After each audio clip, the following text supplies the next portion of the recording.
Dimp Digital presents Idle Game Chat. Cool.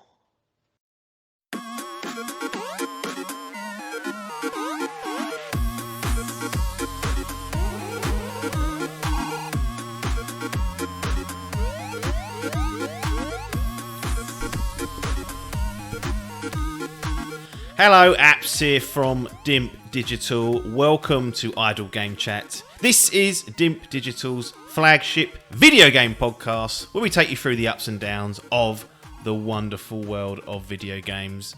We're here on your favourite podcast app and YouTube, absolutely free. However, if you want to support this independent grassroots endeavour, head over to patreon.com/Dimp Digital or twitch.tv/Dimp Digital and join the community.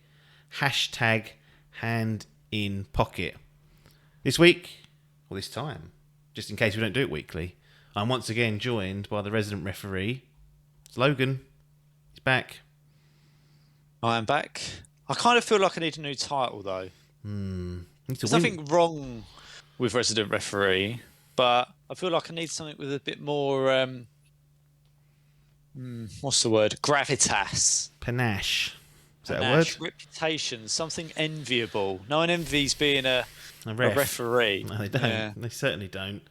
Well, if and when you win some sort of competition, that can be attached to the end of it. So it'll be the one time whatever. So The nearly man is what I should be. well, that's true. Maybe that can be installed for the next time you're back on, which could be next week, could be another month. Who knows? Normally so last time we cycled you in for a month, then cycled Adkins in for a month.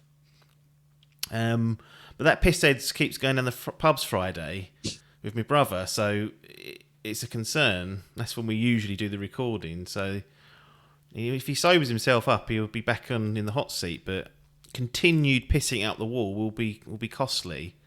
They'll get bored of that soon.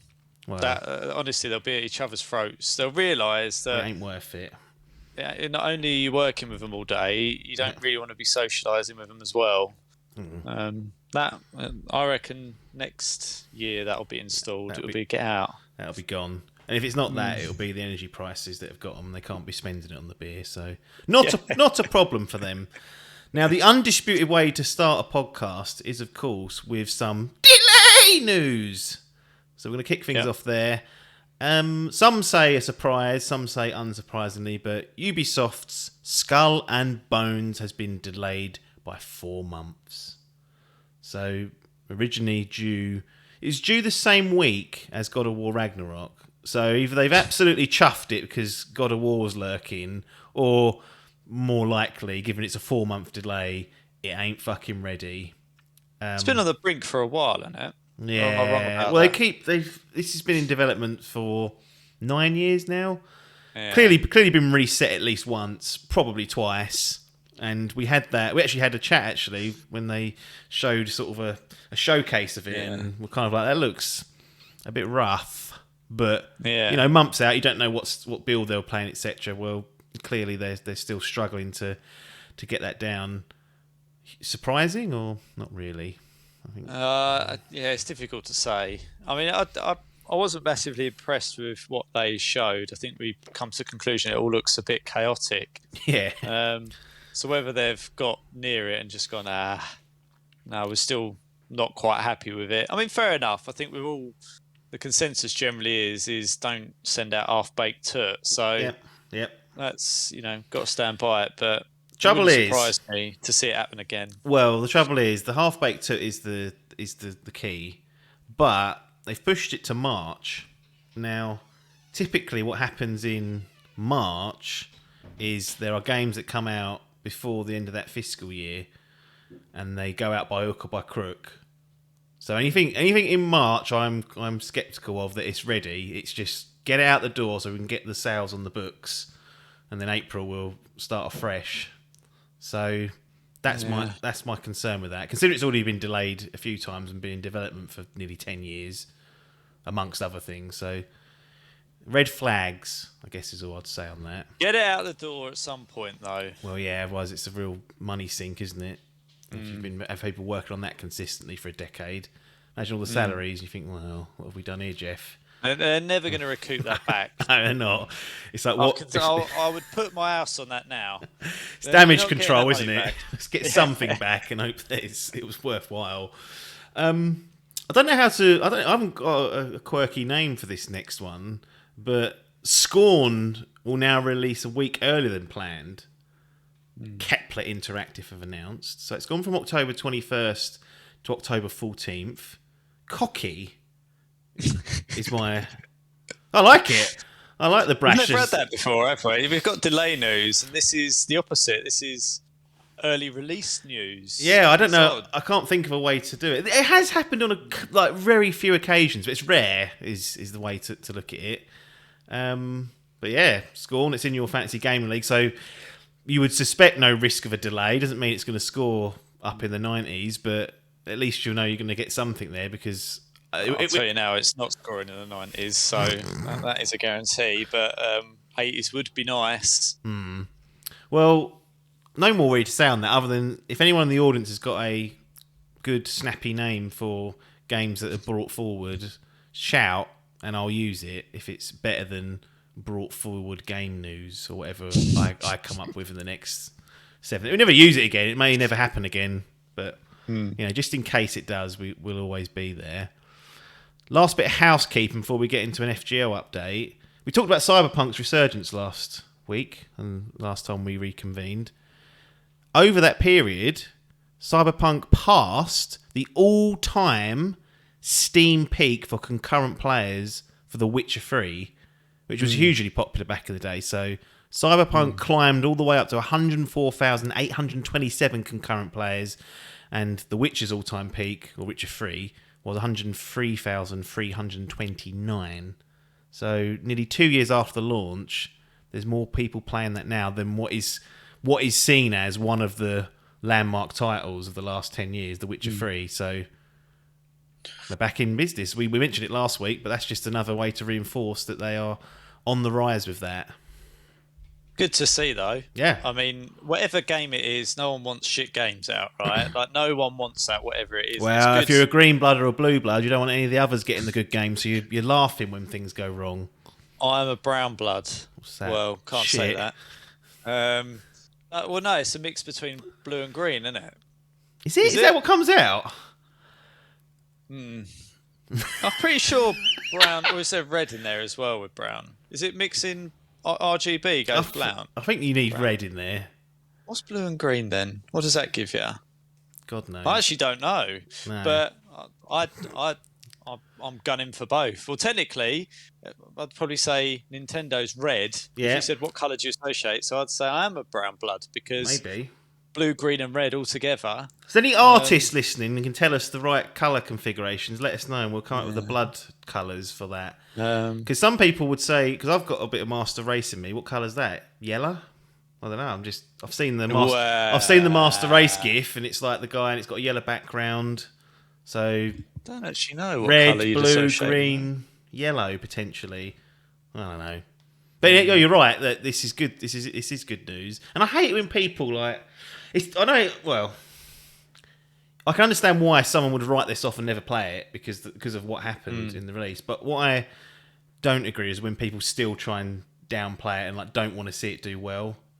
Yeah, It's good that it's recovered. It's good. It's good that it's seemingly in a much better state because why again would you want a game out there that's in a poor state? So anyone out there who's like, oh, it doesn't deserve it, they deserve to be like, it's over. It's 2 years. Like, they've turned the ship around and got it pointing in the right direction. That's all you can ask, and it's picked up traction again. And more power to them, I say. Yeah, I mean, it's never good. I always think about this in terms of Kyle Walker, right? Everyone raves about Kyle Walker, Manchester City fullback. Won't be a reference that everyone appreciates, but everyone goes, "Oh, he's so good." I'm like, well, as soon as that pace goes and he can't recover, we'll see. Yeah. Like, the initial mistake can't be let go, but you still have to give them an applause for, because it's very rare, I think, in gaming, and we discussed this before, where they actually turn it around to this point. Most of Yeah. the time, it's just like you get one chance and that's it. It's blown. Anthem, crapped on dead. Like, Yeah. And they've tried to resurrect that multiple times and haven't been able to do it. So, fair play to CD Projekt Red. They've done well. Yeah.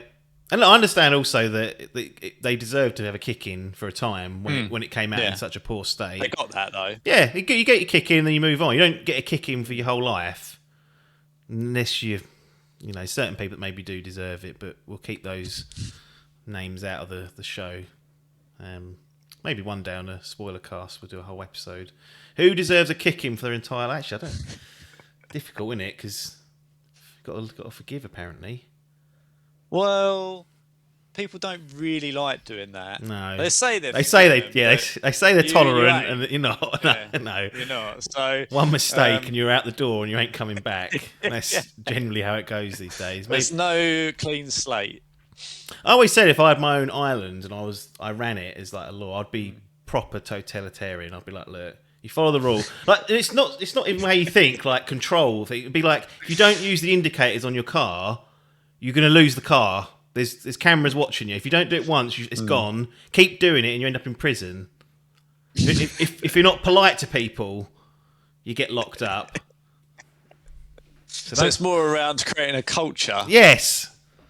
Whilst I sit on my throne and play video games. Anyway, FGL update.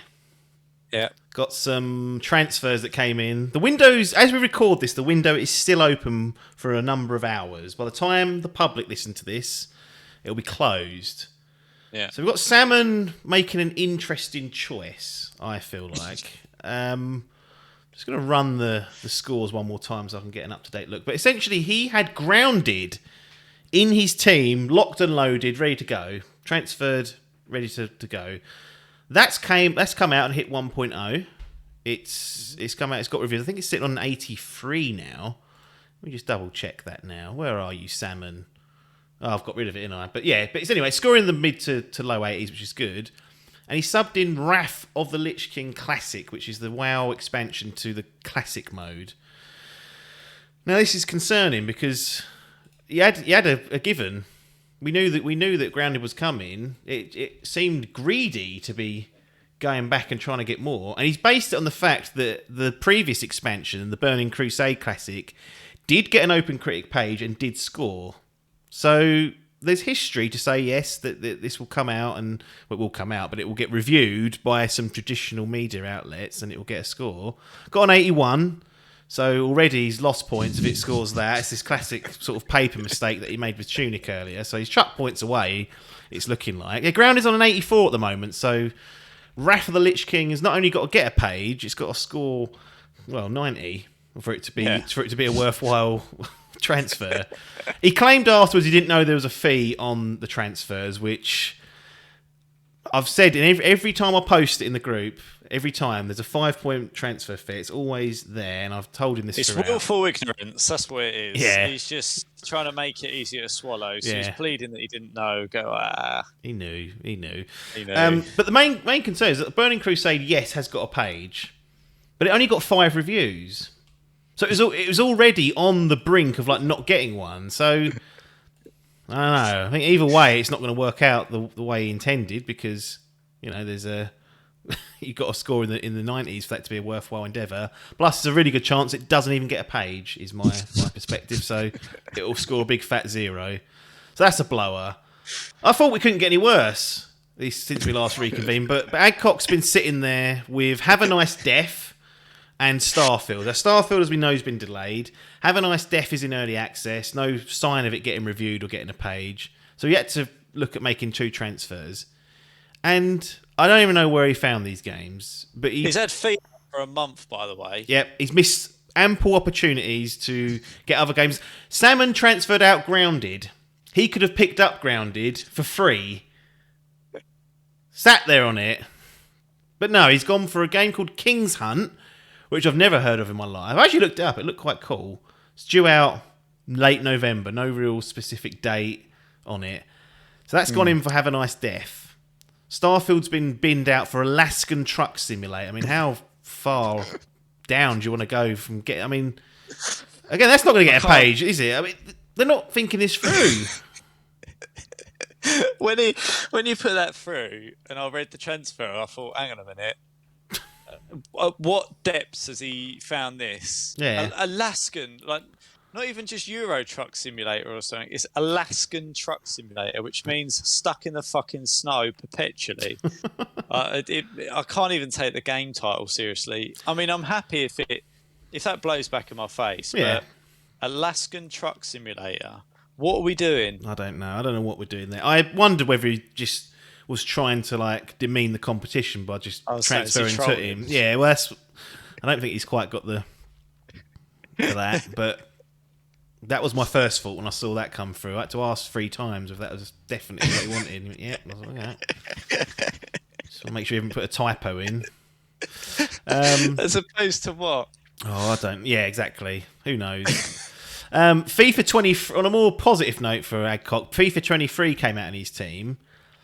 It started off as an 80. It slipped down to a 75, and I've just noticed that IGN have given it a 2 out of 10. Oh. Because, and this is the danger that I've mentioned a couple of times before, it's because they reviewed the Switch version as well. So the Switch version is awful. It's lightweight, doesn't have all the features, hasn't got its own page. So they've bundled the review into the mainline one, and it's got a 2 out of 10, which has severely brought down the reviews. So. Why is that getting a review? Who's playing that and reviewing it on the Switch? In all seriousness, I'll tell you. Why are IGN doing that? Well, Simon Cardy has taken the. I guess he's dived on the grenade. He's done that for attention, hasn't he? Yeah. Well, why would you do that? Why would you go? I'm going to review this game, but I'm going to review it on the Switch. Yeah. Well, to really test it. Well, I think they've done a normal. I think they're going to do a normal review as well from someone else, but because the version's so different, I guess you actually are more inclined to do a Switch review because you're like, don't think this is anything like PlayStation, Xbox, or PC. It's not. It's a completely and utterly bastardized version. So don't even bother. I find it really weird that they move some games like that to Switch because I just don't understand who would even in their right mind would go, I want to play that on here. It's bizarre. If you've only got the Switch, then that's your option. I still wouldn't play it. There is a point to that maybe you shouldn't play it at all. But anyway, that's the FGL update. If someone chucks a late transfer in, we'll pick it up when we next reconvene. But as it stands, the teams are kind of set, and that's going to be it for the end of the year. That's going to decide the title. Maybe we'll have a look at the teams once they're concreted in at a later date and see. I might do a forecast where I will, in my head, think what I think the games are going to get and share that and see if I'm close or not and break a few hearts. I think. Yeah, I think your insight on that in forecasting it would be interesting to see how it plays out. Because we've always wondered how you would get on in this competition. Well, I won it 2 years without reply, so it was getting not easy, but at that point I thought, look, it needs someone to fucking look after this as well, and they've got to be impartial. So the only way to do that is to remove myself, because I will cheat. Yeah. If I'm in it, I will cheat. I'm not going to lie. I'll make sure I've won. Someone chucked a transfer through and I hadn't thought of it, I'd be like, nah, sorry, I did that. And there's no other independent party that will pick up the admin, so I thought, well, I can retire on a high here, never really have to be considered as anything other than the best, and carry on and still poke fun at people. Yeah. But I'll probably be wildly inaccurate when I do my forecast. And I don't like to do it before any of the transfer windows are still potentially open, because people might use it as... They shouldn't use it, they should use their own stuff. But there you go. That's that. Let's get into the news. That's a 20-minute open. It's a bit heavy. Yeah. Google Stadia is officially shutting down. January the 18th, 2023 will be the last day in which that service runs. Google are going to refund all Stadia hardware purchases through the Google Store and games plus add-ons through the Stadia Store. Majority of these refunds will be completed by mid-January. Stadia's tech will be used in other products and industry partners. Thoughts? Surprised? I mean... I think a little bit surprised, but also not really surprised at the same time. I mean, To be honest, I think it's technology that's in progress, but I don't think it's really the way that people are playing games at the moment through cloud streaming on the whole, and it's just not really picked up traction. So at some point, they've obviously made the decision that it's like enough's enough. Right. Yeah. We've made a few quid. We can use this stuff elsewhere. Let's divert our attention, close this one down. And I guess fair play to them for issuing refunds and stuff as well to go. I wasn't expecting no that. foul. I thought normally it's like, sorry, you adopted early, and that's the end of it. That's kind of that's the risk. The risk you take. But no, that is surprising. I think the only thing they're not refunding is if you purchased or subscribed to Stadia Pro, which was like a subscription type thing that gave you access to games. You know, it was a subscription. But the games that you've purchased, if you bought a game, you'll get that back, and the hardware. I think I bought it. I bought the Founders Pack back in the day because I wanted to try it, and the controller looked nice, so I'll be getting a nice review. I'm happy in a way that it's gone. I've got that money back because I always felt that was a waste. Just sort of gnawed away at me for years, thinking, why did I do that? Just like careless that was, like frivolous, like, well, I'll get that, I'll give it a go. Probably played it for a combined 3 hours. Exactly the way it goes, though, sometimes. Yeah. And to be fair, the 3 hours I played on that were actually really good in terms of latency and quality. I've played xCloud since several times. It just doesn't work well for me. So the tech clearly was, well, not clearly, but potentially was in a good place. But no, I'm not surprised at all. I mean, when you ask people to pay to own a game that you can only stream, I mean, there's already question marks around digital games, isn't there? Saying, well, they shut the servers off, and you haven't downloaded it, you could lose access to it. You're then going a step further with a stream, aren't you? You haven't even got the download that you can keep and take offline. It is, internet access only. So for me, the blower was this all or nothing in streaming, which perhaps Google's only option was, unless you set up a new console, and the fact that they seem to want to drive revenue through traditional buying of games, which, in the last 5 years has certainly changed with Game Pass and other subscription services as well. They had their own subscription service, but I don't know how many people would be happy to sit there and say, I'll pay £50 to play Destiny on Stadia, knowing that this could happen and has happened. This is the exact thing where people probably didn't adopt this. Yeah, I think I must admit, I thought by now that we'd be doing everything pretty much. I actually didn't think there'd be another generation of consoles. I thought this would be just the standard way of doing it. Yeah, to a certain extent. I thought there'll always be there for the hardcore mob, but I thought internet speeds will be at a point. I mean, maybe we are still too early for it, but when there's 5G and all these sort of ridiculous speeds about, do you need to have all of this? Can you just literally have a monitor that's plugged into the wall, basically, that just you stream content to, whatever it might be? And we're pretty much there with TV now. Yeah. Sky Glass is pretty much what it is. It's all stream TV. So it's the way that it's going.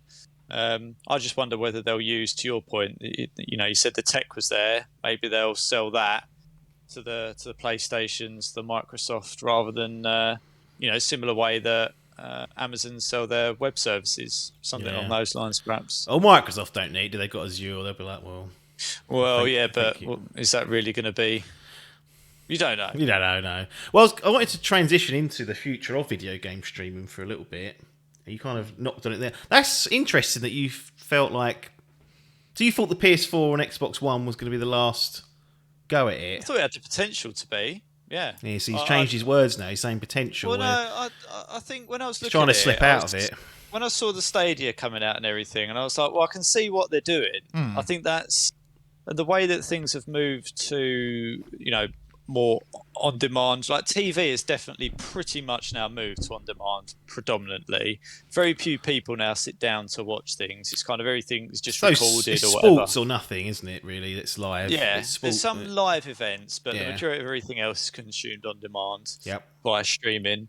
And I just thought gaming appears to be, and PCs in general as well. I'm surprised that there's still all these big rigs and everything that are going, because I thought, if you can just have everything on a cloud and access it in some way from that, then that removes the requirement pretty much for the hardware element. So yeah, I just thought, perhaps we're not really there now, but I thought there was the potential for it to be this generation. I don't know. No. Maybe it will never happen, but well, it's that thing. I mean, people have been saying for years that there'll be no more consoles, and they started that chatter in like 2008, and then they say it now as though they're still correct. It's like, well, you can. We'll have electric cars one day. I can keep saying that. It might not be for 50 years. Doesn't mean I'm right if I say it in 2010, does it? Like, let's get closer to these predictions. They're just saying indefinitely something will happen. But your point about the PC stuff, I still think there's just talk to Sam and they like messing around. They like configuring it. They like having the best that they feel that they can afford. They like tweaking it.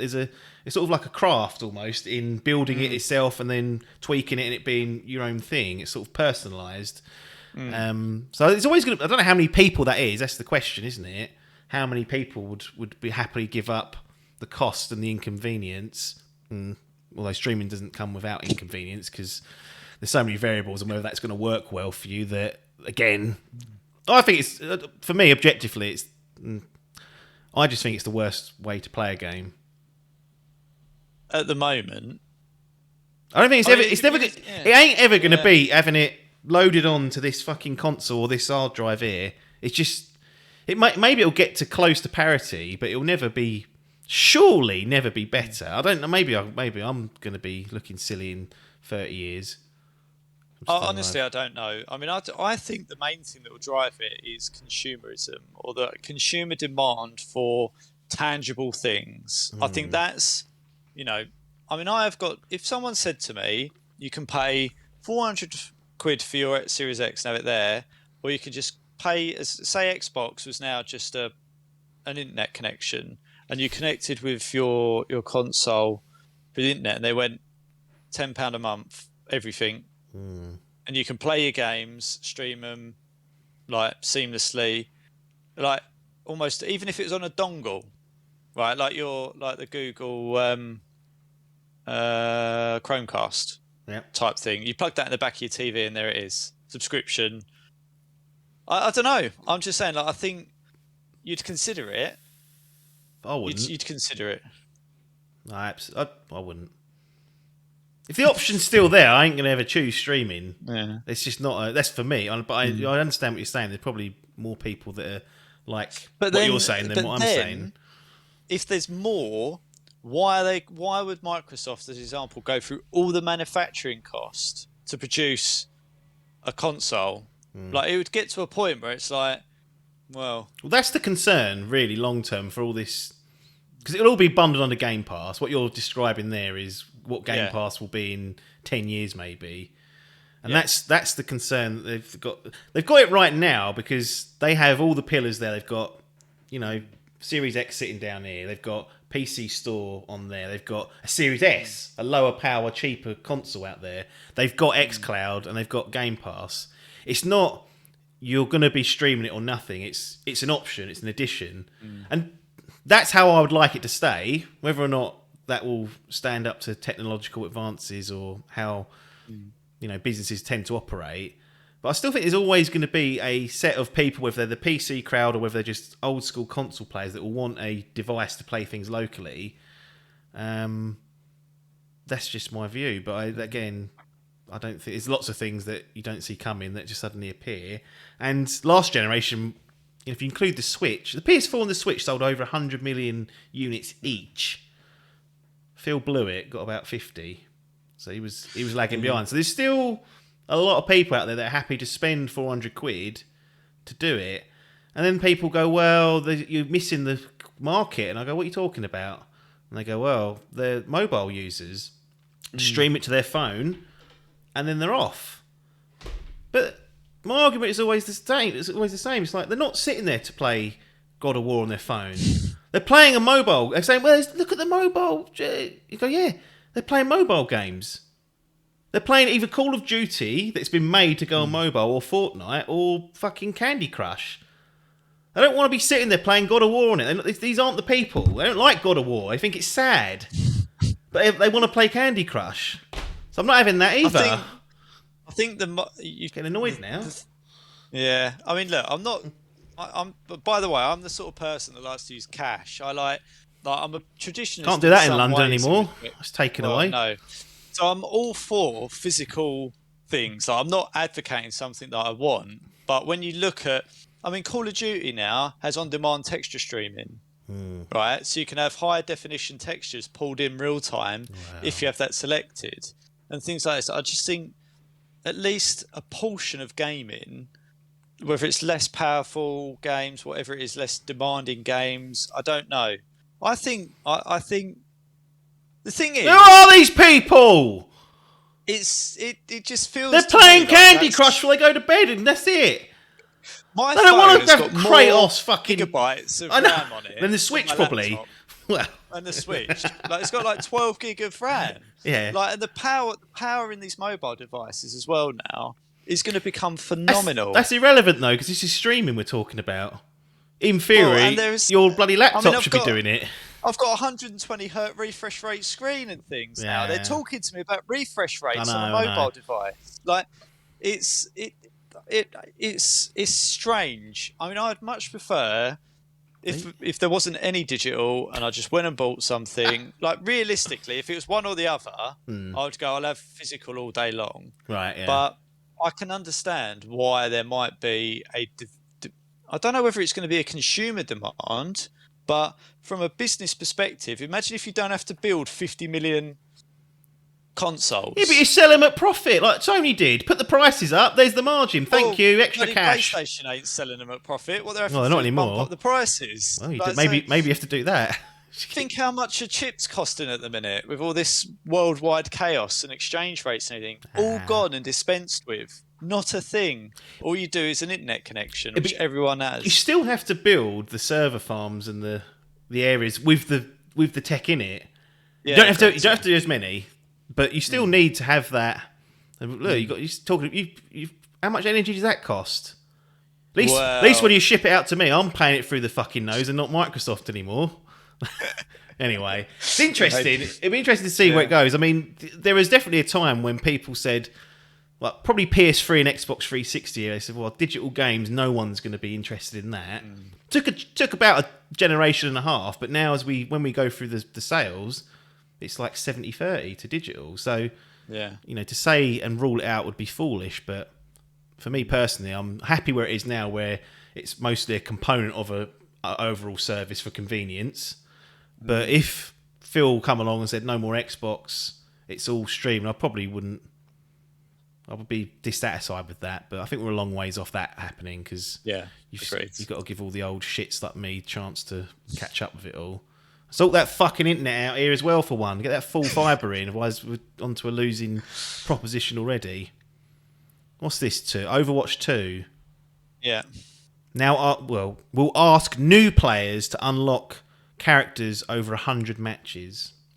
This is part of the first time user experience, which they then shortened to FTUE, which is no easier to say, so I don't know why they're trying to be clever with it.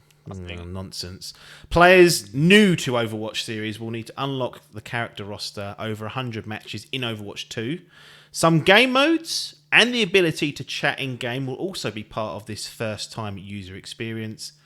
Blizzard has said that the FTUE has been designed to introduce newcomers to the game's many characters, systems and modes in an approachable way without disadvantaging veteran players. Competitive mode will also require 50 quick play wins.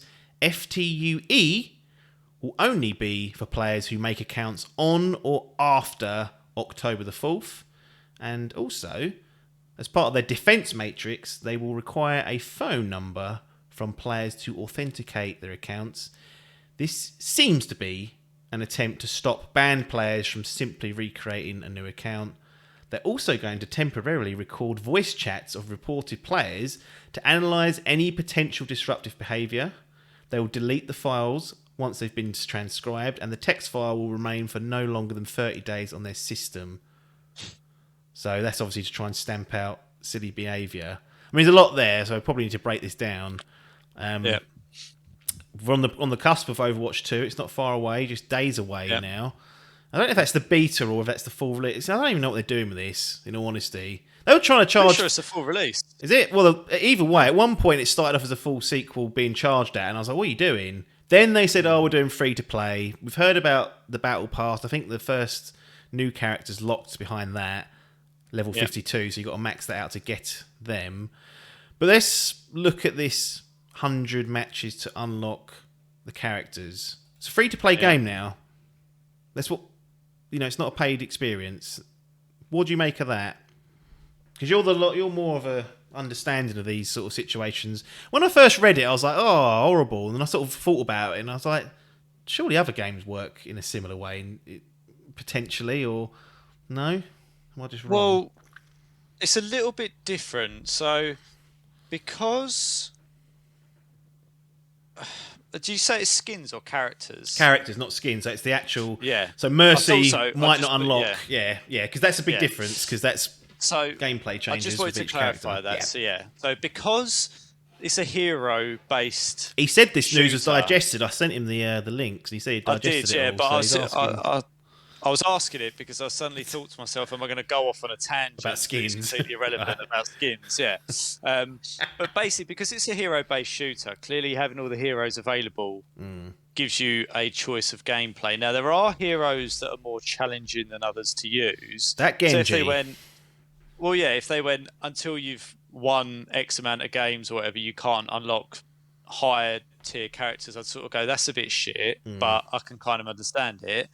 I don't really understand what they're doing more broadly. I think it's very odd what they're up to. I get they've got to make some money out of it, right? Because it's free to play. Skins and things, fine. If you want to charge exorbitant amounts, whatever it is you're going to do, that's your prerogative. Yeah. One thing I do...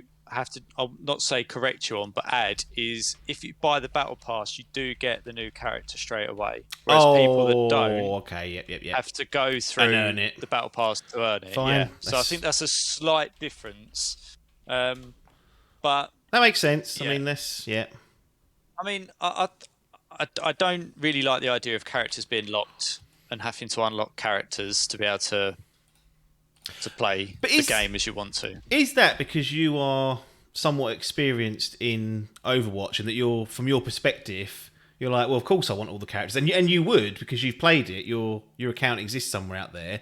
I do remember playing Overwatch 1 and just being like, what do I even choose? Because you could have access to all the characters. That, more than many games, is quite overwhelming when you start. So I kind of get the theory behind it. I'm not sure it's necessarily a money-making scheme, because you'd make it 500 matches if you really wanted to turn the screw.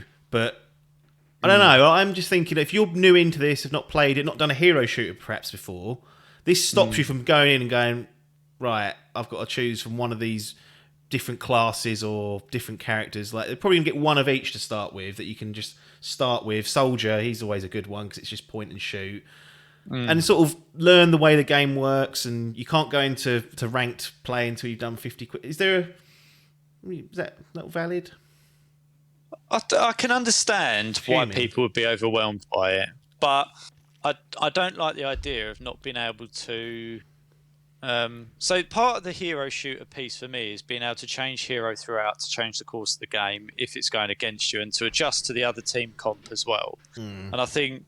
From my perspective, when I'm playing it, if I'm like, oh, I know who would be really useful now, so-and-so character, and I can't play it because it ain't bloody unlocked, that's going to feel irritating to me. Yeah. And, yeah, I don't know. I guess it depends how many characters are locked and why they're locked and how long for. If I can't play certain characters for 50 games, it's going to become irritating. You'll be all right, though. You're laughing. You're in. You ain't got to unlock them. Why? Because, sorry, this is only for new players. Yeah, but what? So so it's only if you're creating a new account. If you've not played Overwatch historically, or your account hasn't been registered to play it, you have to go through. You have to go through this. Whereas you will just hop in and get access to it all and be laughing. Yeah, okay, yeah, that's fine. I suppose I can understand that from a new player's perspective. I mean, even for players that have played it, they've done a lot of character reworks. And there might even, from that perspective, there might I don't know. I just think a game should often just go, here's the training if you want to do it. If you want to just jump in as well and try your chance, then here you go. It's interesting to see a game that wants to protect. It's almost like they're going, this is for your benefit. It's like, well, I'll be choosing what's for my benefit, and if I don't really understand it, then I'll do the bits that you should give me to understand it, rather than deliberately limiting certain aspects of the game. It's just a bit odd. I don't know. Well, here's an interesting point Hall brought up in the chat, is that he still doesn't have all the characters for Apex. They're not. They've. I don't know if that's. I don't know how that works. No, I don't know what particular relevance. Well, it's a similar thing. Is that he's played that and doesn't have access to all the characters, and they do have specific skills. All Valorant is So I've played Valorant. And that's a good point, because you have access to like 2 agents, and they have different styles and powers. And I've never got close to unlocking them. Although now with Game Pass you can. That's part of the perks, is that you unlock all the players there. And yeah. I don't think it's necessarily uncommon. I just think you should give players the chance to give characters a go. I don't, and then if they don't get along with Is there 32 of them, 100 matches? You'll be unlocking one every 3 matches or so. In which case, why even bother? Stop people being overwhelmed, mate. It might trigger them. I don't know anyone that played. I don't know if are they worried it's going to scare people off or what. I don't understand this. If you don't want people to overwhelm, don't put 32 characters in. I just don't really understand it. Like, give them a go. If you don't understand the character, give them a go. But if you go in that lobby and you pick Genji, someone's gonna shit on you. Like, that's when they're gonna keep your voice record. This defense matrix. Look, it's all they're trying defense matrix. I can't take that seriously. Well, we'll get onto that. That's the word. Competitive mode will require 50 quick play. I don't think that's a big deal. I think that's pretty sensible. That you don't want the competitive play to be full of toot. You want to at least be... It often is. Well, it often is anyway, you're right. There's people like Paper who manage to get in there, so... If you're you're either good or bad. I kind of get the idea is, look, you should get a grasp of the game before you're playing it competitively. Like, that's not unusual to gate competitive modes behind certain... Used to be, you have to be level 25. So that's what... Yeah. It was gated then, and that took a fuck up. May have even taken longer than 50 quick play wins, because I never lost. I mean, wins is an interesting one, though. I mean, some people could play this for fucking days. Never get a win. You might get stuck with some right old toot. Yeah. But then, I don't know. If you're going to competitive as a solo, I think you're asking for trouble. Like, it's a team-based hero shooter. Get a clan together. Go on Reddit. Maybe not Reddit, because you'll get some horrible people on there. But... I used to play competitive. Yeah, but it's not serious, is it? It's not. I mean, it's not serious. You can't complain though if you lose. That's the point. Like, if you lose in a fire, this is now 5v5. It was 6v6 before, wasn't it? But if you're on there as a solo in a competitive mode and you lose, there's no complaints you can have, because you're rolling the dice every time you go in that lobby. At least if you get fucking Paper there and Hall and Parky and me and whoever, it plays better. Of course, in a group. Yeah, like that goes without saying. But yeah, I think the 50 wins, I mean, quick play wins, to be fair, I think are easier to get or quicker than competitive wins, because I don't think there's none of that quick play it switches teams. I don't think. Well, we don't know how they're doing it. They may have changed. This is the trouble. They've changed a lot. They've cut down the character classes from 5v5 to from 6v6 to 5v5. So they're not against fucking about with it. No. This defense matrix, then, are you going to be happy to hand over that Mobileye and link it to... Yeah, I'm not fussed about that particularly. I know they've had some issues with it. Lazy Pickler got your number, so it doesn't matter, does it? When you hand it out willy-nilly. I'm getting bloody phone calls every 5 minutes anyway from unknown numbers and this, that and the other. Everyone's got my phone number, so I don't really care about Activision Blizzard having it. I'm pretty sure they've already got it anyway. They probably have. Yes, because I'm pretty sure I've got 2-factor enabled. So yes, which you should if you've got an account on anything, because I mean it's a no-brainer. Well, it is to Paper. He didn't have it, and then got his Epic one hacked, and then blame them for it. Probably put his password in his password as well for good measure. So got Epic taking the fall for that. but yeah, the voice chat thing is a bit weird. I think as this part of this defense matrix, I don't like that's. I get With it. like GDPR being such a big thing now, I'm surprised they're even trying to negotiate these waters, because it must be a nightmare from their perspective to make sure everything is tightened up and that all the deletions are done on like. All they've done is put something in those T's and C's that everyone will agree to when they boot the game up that basically absolves them of everything. Yeah. But I know what you mean though. They've still got certain obligations, and like going through every voice file, having it transcribed and reviewing it, and then you take out the context anyway once it's been transcribed, and then you have to go back and listen to it to see whether you took out the context. Like, to what end? Well, that's my question. What are we trying to eradicate? To stop those vile incels from. That's part of the game. Well, isn't it? You go online, you go. It's just part of online gaming. There's trash talk. Everyone does it at some point. Like, move on from it. Like, don't be like. As long as, you can't stop that, so don't bother. I've been in. That's my attitude. I've gone into party chats with people I know, and it's been vile. So yeah. God knows what it's like in these fucking public lobbies. It's better, if anything. It's probably more. Won't get cancelled for that. Some of the garbage going on in there. Good lord. If anything, it's more friendly. Yeah. So yeah, I find that a bit odd though. I don't know what they're thinking with that. It sounds like they're taking on more than they can chew. Yeah. Well, we'll see how this all pans out. I don't feel like it's getting some good energy at the moment. I feel like I'm a bit worried about it. It's up against it already because why? Why are you doing 2 when you could just do Overwatch, the new watch, first watch? You could have just called it you know how like Fortnite do chapters. Yeah. Just do it like that. Don't say it's a full sequel, because as soon as you put 2 on it, people are like, right, arms are crossed. This is supposed to be a sequel. Let's see how much better it is. If you just said, look, we're going free to play. We're going to call it Overwatch, the first watch edition. Here's the start of this new venture. We're making these changes. It's going to be a service-based game, etc., etc. I feel like it would have been that. Just put them on a really bad start, and then you've got all this stuff coming. I'm not necessarily sure whether the whole unlocking thing deserved all the headlines it got, because there are similar cases out there where I don't even know if you can earn them. I think you have to buy them outright in some games. Like, you never get to earn them, and it is a free. A lot of people were happy. A lot of that Overwatch community was happy with how Overwatch was structured. Like, they liked the fact they gave their money for it. Don't know why they fucked about with it so much. And then that was that. And they got the skins, they got the events, they got everything. They didn't have to worry about a battle pass, unlocking stuff, like paywalls and things like that. Yeah.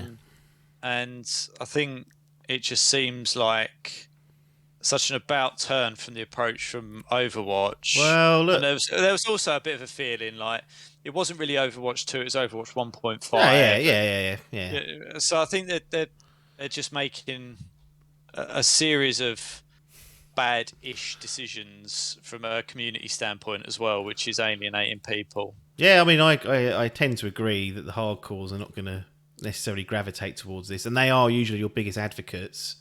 And look, this is not uncommon.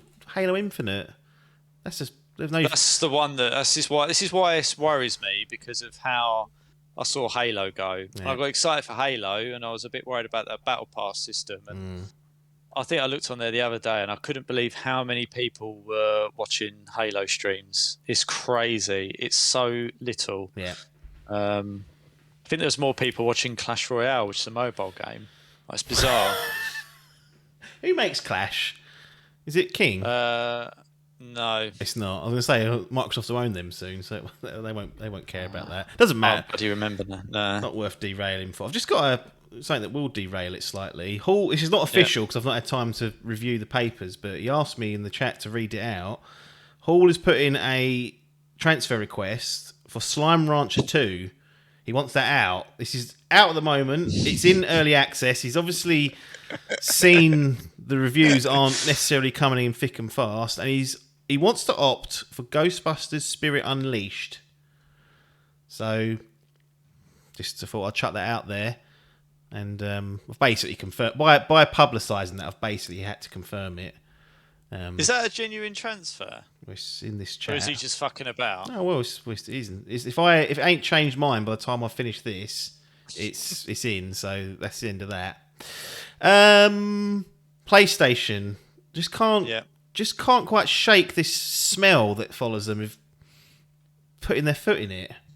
They just can't, can they? Every fucking week or every 10 days, something pops up in the news, and you're like, what are you doing? Jim's Barmy Army roaring round, causing problems for everyone. And this is the latest headline, which won't go down well. PlayStation is giving its top Stars members priority in customer support. So for those that don't know what Stars is, that's the loyalty scheme that they're adding. It's free to opt in, and you earn points as you play, buy games, earn trophies, etc. You know, it's a classic sort of thing. I'm interested to see what it's like. But it's released in Japan, and users have noticed that the level 4 tier, which is unlocked if you buy 4 full price games and earning 128 rare trophies, will give players improved customer service. According to Sony, the level 4 tier perks includes a commemorative collection and the promise that, quote, when contacting PlayStation customer support, you will be given priority in the chat order, end quote. What are they doing there then? I don't know. Pay to win. It's equivalent of. I don't understand. I don't know who comes up with these harebrained schemes sometimes. I must say, this might just be some weird... They're rolling it out in phases. This may well change before it gets to Western audiences. Like, they may either see the feedback or be like, we was never going to do that in the West because we knew we'd get crapped on. If it's that one, they should have known that people would have grasped them in. As soon as that was on the internet, that was it. It doesn't matter if it's Japan, you could release it wherever you want. The internet will find it and dig it out, and someone will get you in the shit. So they've blown it if they thought they could keep it under wraps, but just another own goal, surely. I don't understand the benefit of this. What they think no one cares that much about Stars. Yeah. What are we getting priority chats for?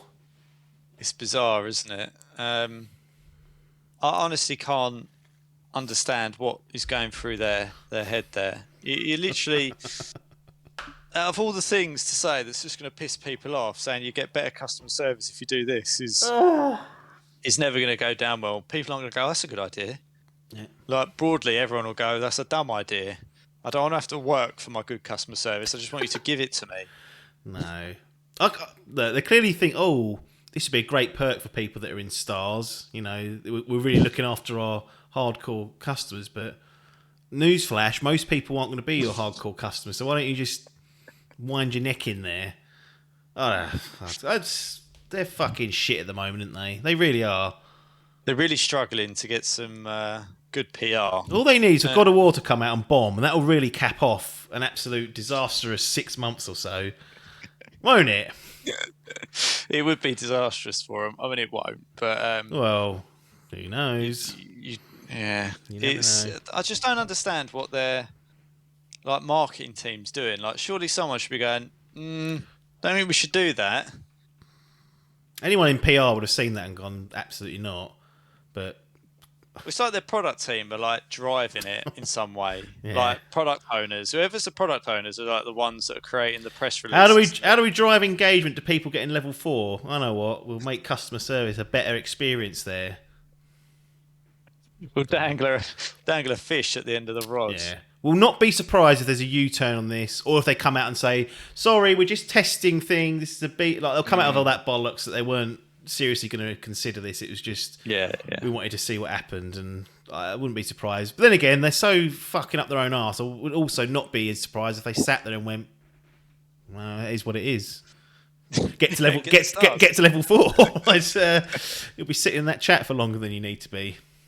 Anyway, usually at this point we transition away to impressions of a game, but given the timely nature of this particular title, I thought rather than doing that, we will close the episode out with your thoughts on Call of Duty Modern Warfare 2, the beta that you spent some hours playing since we last convened and chatted. So, this is how we're going to end the podcast. Big pressure for you now. Normally you can hang your feet up, hang your fucking hat up and be off now, but this is now the main event. Live. Yeah. No, there's a lot of pressure. So I actually wasn't going to pick this up originally because I ain't pre-ordering it for love nor money. You don't get pre-orders off me nowadays. What if PlayStation said you get an extra star level if you pre-order? That'll be the next thing. There'll be a level 5. In principle, I'd go no. I'll go. I ain't endorsing these harebrained schemes, as you called them. So I wasn't going to do it. I had my feet up on the Xbox. So I was like, I ain't doing it. So I know roughly what I'm getting, and I'm fine with that. Yeah. And you messaged me, obviously, going, "Hello, there's Call of Duty on PlayStation." I thought, yeah, I know apps. I know the beta's out. I know it ain't gone to Xbox yet. I know it's there. And then I kind of joined the dots and realised it was you didn't need to have pre-ordered on the PlayStation. You could just jump in. It was truly an open beta. So, I downloaded it and thought I'd give it a go. And it's Call of Duty. I mean, it naturally speaking, I think when we discussed it, I think beforehand, I was like, well, it is Call of Duty. So, 90% of it is what you'd expect. But it's always interesting to see, I think, what they have changed from the previous ones. I think we spoke, I think it was last time, around the difference in the development studios between Treyarch, Sledgehammer, and Infinity Ward. And it's often interesting when you play the next year's Call of Duty because there's never a direct follow-on from the previous one that you would have played for obvious reasons because you've got 3 different studios working on it. No continuity. No, so you can't go, well, that was shit in the last one, so hopefully I've done something in this one. It's largely really 3 different games in a lot of ways. So what you're really looking at, or what I'm looking at when I play Modern Warfare 2, is how has this moved on from Modern Warfare from 2019, and I guess that's kind of the benchmark for it. Yeah. No, I agree with that. But it does make it hard to do because although I've been playing Warzone and stuff, I played a lot of Black Ops, Cold War. I played some of the Vanguard beta. I've sort of dabbled in all of them since. But it is nice to pick up Infinity Ward's version. From my perspective, they are the best at developing a Call of Duty game still. Not shared by the majority of the community. I think, as we've discussed before as well, the majority seem to prefer Treyarch. Trying to sell Black Ops last week, weren't you? No, I've seen that sentiment through different things. It ain't Sledgehammer. That's all I'll say. That's what I know from my 1,000 feet view. I know that they're not getting the plaudits in the COD community. I don't think they've released a good one yet, so I don't know how they're clinging on to this mandate. But anyway, it's nice to pick up Modern Warfare. I mainly jumped into Ground War. Now, the fuck is that? So Ground War are like larger team games. I think it's 20. He's trying to make it Battlefield, isn't he? Now, you see, this is why I like playing it. Yeah. Because you get exposure to multiple aspects of the game that you otherwise wouldn't do in things like Team Deathmatch or Search and Destroy. But Ground War is basically like a mini Battlefield, so it's controlling points and things like that. And there's helicopters and tanks and things in it. So it kind of gives you more exposure to different aspects of the game. And also a bit like what Warzone 2.0 might be like. Yeah. But yeah, I mean, initial reactions is that it's very smooth. Like the gameplay is very buttery and nice. I liked the gameplay experience as a whole. For everyone that's obviously played Warzone and Call of Duty Modern Warfare, it feels very much the same like that. Unfortunately, what annoyed me a little bit is that they didn't open everything up at once, or they didn't open up more for you to try. So you start and you're stuck with those default classes and things, which is a little bit frustrating because you have to then level up weapons and unlock things really to be able to give them a go. So I found that a bit frustrating, to be honest. It's kind of like if you've got a beta, just open it up. Like let me have at it. Let me have at it, yeah. Whereas I found myself having to try and, well, I literally just had to switch between an M4. I think I gave a shotgun a quick go and sniping and stuff. But it was just a bit. Well, yeah, one of the classes had a shotgun as a secondary. So I thought I was waiting for someone to come running for a room and I absolutely blasted his head off. Taking the Division 2 approach. Yeah, I did. I don't often do that on Call of Duty either. But because it was there, I was like, well, I'm going to pick a here, so it's the best option. But yeah, it is, my initial positives were that it seems like they've done something with the audio. And a common complaint in Modern Warfare, and especially Warzone, has been how piss poor. And I'll quote some of the popular streamers saying it is by far the worst audio in a first-person shooter that's out at the moment. In Warzone. Yeah, like it's been widely criticised throughout for the footsteps and the audio just being chaotic, and they've never quite got it right. But I must admit, I found it to be better, at least in the version of the beta that I played. So I played it on literally the last day it was available. Yeah. I think they'd done a few patches by then. But I did find the audio good, or at least an improvement on what's in Modern Warfare, i.e. I can actually tell where the footprints are coming from. Yeah. And they seemed quite consistent. So that was a positive. The gunplay is nice, it's realistic, it's pretty much everything you'd expect. The one noticeable criticism I did have is, and I wouldn't call it, I don't really know what to call it, it's like recoil. Recoil, like when you're looking down the barrel, the recoil when you're shooting the gun is chaotic. Like in previous Call of Duties, you can see the recoil pattern, whether it goes up and to the left, up and to the right, and you can adjust for the recoil pattern on the fly. Whereas this, you just can't. It's generally sort of aiming the right direction, and hopefully you're hitting what you started aiming at. Like you can't really see what you're shooting consistently through the recoil. It just it's like it's shaking. Yeah. The better get headshot, otherwise you're fucking gonna lose track of them. Well, yeah, it just needs just toning down a notch. It just felt a little bit. Trying to encourage accuracy. Get it right. Yeah, but you just can't because it's so like chuck a blurred. Grenade. Do what I did and attach that grenade launcher and fire that at them. Well, I'd have loved to have done that. Don't even have to be that accurate then. Just get it in the ballpark. And it used to vicinity. Used to really annoy people. It still does. Yeah, there's still people that go around. I mean, it's called noob tubing, but that's what I'll do. There are people that still do it, and it's a viable tactic. Yeah. Love it. But yeah, that felt a bit. Noob tube. Yeah. That felt a bit off. So I'm hoping they change that so they actually. And I found that when I played the Vanguard beta as well. And I think they toned that down a little bit after a while. It just starts off like you just sort of get the gun, you see the red dot on them, and then you just hold the shoot button and do stuff and hope that it kills them. Like you're not actually consciously being able to see and adjust the aim as it goes through the recoil pattern. That was the main thing I picked up. But I was disappointed that I couldn't try out some of the new additions. I'll tell a lie, I did try out one of the new additions. You've got an inflatable decoy. So basically, very Metal Gear Solid. Yeah, so you can just chuck out this inflatable decoy, and it's like it looks like realistic. It's not like it doesn't look ridiculously fake. It looks like someone standing there.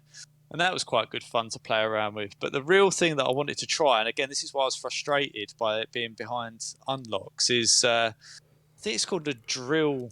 I think it's called a drill grenade. But basically, it's a grenade that you can throw against a wall. Yeah. And it drills through the wall and explodes on the other side. So the idea is if you know someone's tucked away in a building or whatever, and you know they're in a room and you can't get them out, you can throw your drill grenade on the side and it will go through and explode and kill them.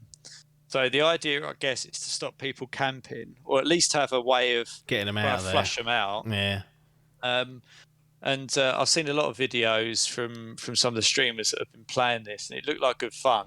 So I was a little bit disappointed I couldn't get my mitts on that. But I had a go at the sniping as well, and that was all pretty solid and satisfying. But yeah, on the whole, it feels like some good progress from Modern Warfare. Interesting. So, Infinity Ward have come out and said there's a few things they're going to look at in terms of rebalancing and changes. So, what you mentioned on the footstep audio, this is a quote from VGC, from Infinity Ward. Was more positive in beta weekend 2. We've seen your continued feedback on the volume of footsteps and will continue to balance enemy/friendly footstep audio ahead of launch. Enemy visibility is something that came up throughout both weekends of our beta. While many of you remarked on the improvement in weekend 2, we'll look to tweak increased enemy visibility to allow for a better visual tracking of opponents that is not solely the traditional nameplate. Disbanding lobbies are another topic we addressed during the beta. We feel this is an important feature and are actively looking for potential solutions for launch. They said they're very happy with the weapon tuning changes that were made for weekend 2, but there are going to be further changes coming there. And dropped a little note that this was the most played Call of Duty beta in Call of Duty history. Most amount of players, most amount of hours, and most amount of matches played across PS4, PS5, Xbox One, Series X and S, and the PC. So, Yeah. I mean, I packed in that extra bit there, but do those sound like good areas to focus on? Because they've come out and said this. It's like not like they've been asked about them. They've said these are the things that we've identified. Are they in line with what you'd expect, or are they glaringly missing a potential victory? No, I mean, I think the footstep piece, I think that's only very slight tuning. I mean, there could be an argument at times when you feel like you can hear too much. So can you hear I can't understand what the people were complaining about. Is it just that you can't tell the difference between an enemy and a friendly footstep because they're both too loud?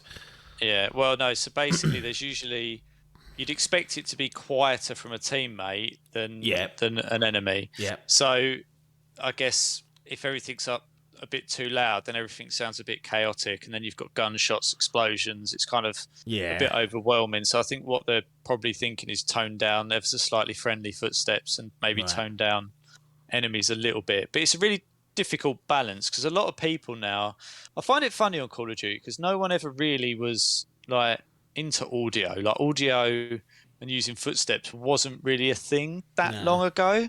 But nowadays, it's like you can't really play Call of Duty without a headset. It's just so much of it is around audio. And it was, as I say, Warzone's audio and consistency is just piss poor. That I think it's a really tricky one to get right. But it did feel better to me. I can sort of understand what they mean around player visibility. There were some times when it was sort of like, is that a person, is it not? But I think the main issue with the visibility is still around that recoil element. Right. I still think that makes player visibility too hard. But yeah, I think that, there didn't appear to be any kind of standout, like ridiculously overpowered gun or anything. There was a battle rifle, I think, that a lot of people were using that seemed to be like a 2-hit kill, which seemed quite powerful. But generally speaking, most things felt viable. It doesn't surprise me that it was the most played beta. I think that a lot of people are definitely running onto the hype of Warzone 2. And people want to kind of get ahead of things for that. Yeah. No. I mean, it's going to be a monster this year. And people crapped on Vanguard. I feel like this is the complete opposite to Overwatch 2, where this has momentum and is trending in the right direction, whereas Overwatch 2, as we discussed earlier, trending in the wrong direction. So it's always a bit, because I think even after the Vanguard beta, there wasn't a lot of people. I mean, I know you didn't enjoy it. You was like, I'm not enjoying this that much. So it's interesting to gauge the responses between the two, and I feel like there's a difference from far away enough. This is what I was saying at the beginning about Sledgehammer. They're just not, like, you just notice the difference in class. Yeah. And I don't mean to just continually crap on them. They might be a good studio, but they're just, Infinity Ward have been doing it for so long, and their version of it, in my view, is just heads and shoulders above it. And I think they're riding the crest of a wave. Vanguard was disappointing last year. Black Ops the year before was okay, but again was a bit like meh. And I think a lot of people are now like, right, okay, back to this Modern Warfare 1. Everyone like prefers that, ride the crest of the wave into Warzone 2. And I think that's probably one of the reasons why Warzone 2 is following so closely to this, is because they're trying to use that hype, I think, for kicking off Warzone 2. Yeah. I mean, it's all coming very soon.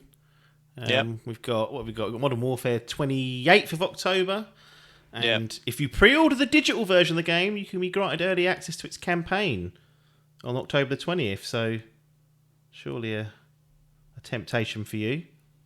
No, I don't like giving them the idea that I'm so excited that I'll pre-order a game. I'll buy it outright before. You never know; it might come out and be broken. I mean, I'll say it's a less than 5% chance, but they might crap the bed, and it might not. It might not work on day one.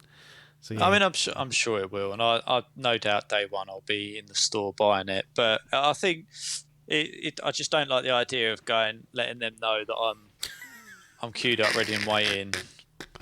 Keep them on their toes up until release date.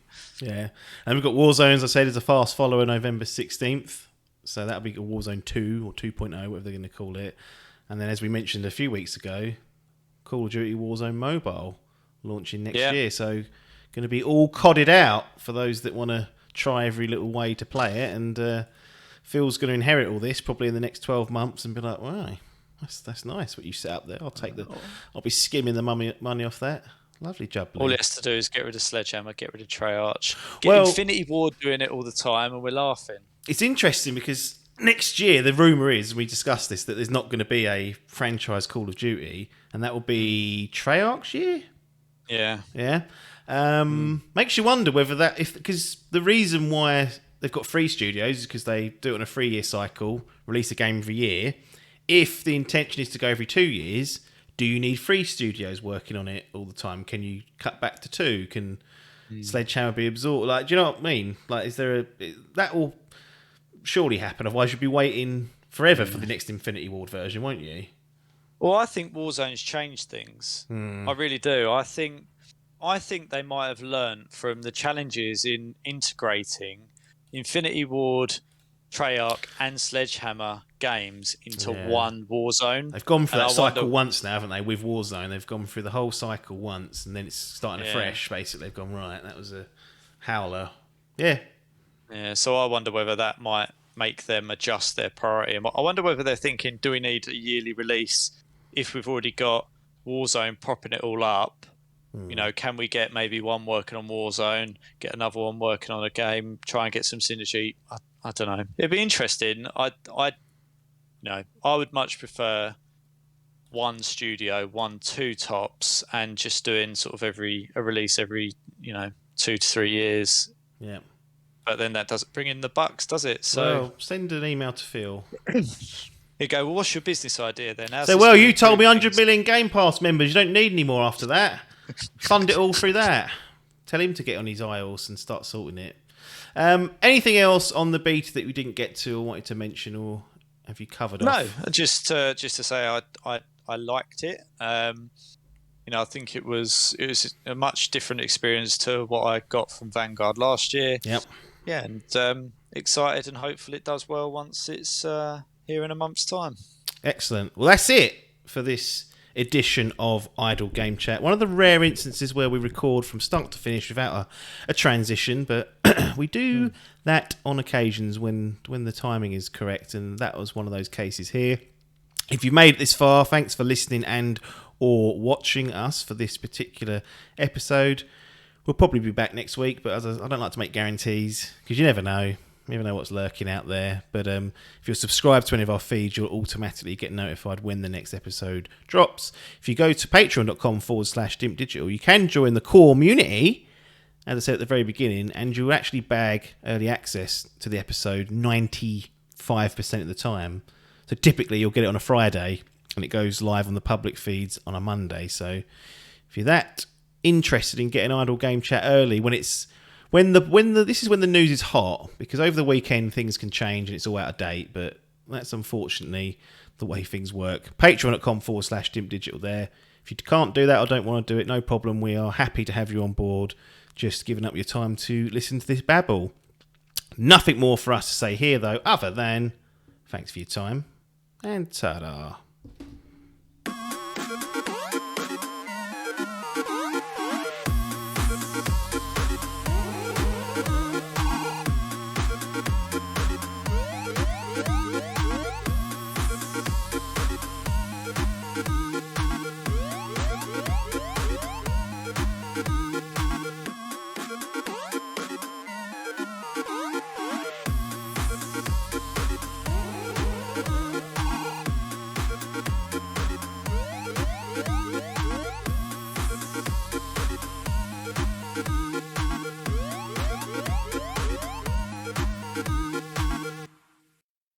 This was a Dimp Digital production.